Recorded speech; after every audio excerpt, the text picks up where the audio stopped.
জানি, জানি। আমার ব্লগ আসতে অনেক দেরি হচ্ছে। এবার থেকে পাক্কা টাইমে দেওয়ার চেষ্টা করব। হে হাই এভরিওয়ান, তো ব্লগটা ছিল 14 ফেব্রুয়ারি। সেদিন আমি বাড়ি ফিরছিলাম কারণ 16th এ ছিল আমার বাড়িতে বাৎসরিক কালীপুজো। আর যারা জানো না, আমার বাড়ি হলো আলিপুরদুয়ার, কিন্তু আমি এখন থাকি কলকাতা। তো আমি বিকেল 3টে নাগাদ ট্রেনে উঠেছি। অনেস্টলি বেশি কিছু ক্লিপ নিতে পারিনি।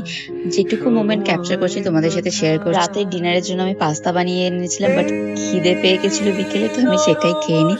পরে রাত্রে আবার খিদে পেয়ে যায়, তো আমি একটা KFC বার্গারও অর্ডার করি। আর এই খাওয়া দাওয়া করতে করতে দেখি সবাই ঘুমানোর প্রিপারেশন শুরু করে দিয়েছে। আমিও খেয়ে দিয়ে ঘুমিয়ে পড়ি। আর সকালে চোখ খুলতেই আমি পৌঁছে যাই আমার শহর আলিপুরদুয়ারে। বাড়ি ফিরে আসার এই আনন্দ প্লাস বাড়ির পুজো, অনেস্টলি ডাবল এক্সাইটমেন্টটা আমি আর ধরে রাখতে পারছিলাম। জানি আমার মুখ দেখে সেটা বোঝা যাচ্ছে না, কারণ আমি সদ্য তখন ঘুম থেকে উঠেছিলাম। তারপর কিছুক্ষণ ওয়েট করার পর আমাকে বাড়ি থেকে নিতে চলে আসে। আর বাড়ি পৌঁছেই দেখি অলরেডি প্যান্ডেল রেডি, আর সেটা দেখে তো আমার এক্সাইটমেন্ট আরো বেড়ে যায়। তারপর আমি ঘরে চলে যাই, আর ঘরে গিয়ে দেখি মা অলরেডি উঠে গেছে, ফ্রেশন আপ হচ্ছে। তো এটাই ছিল আমার একটা ছোট্ট mini blog. Stay tune for the next blog.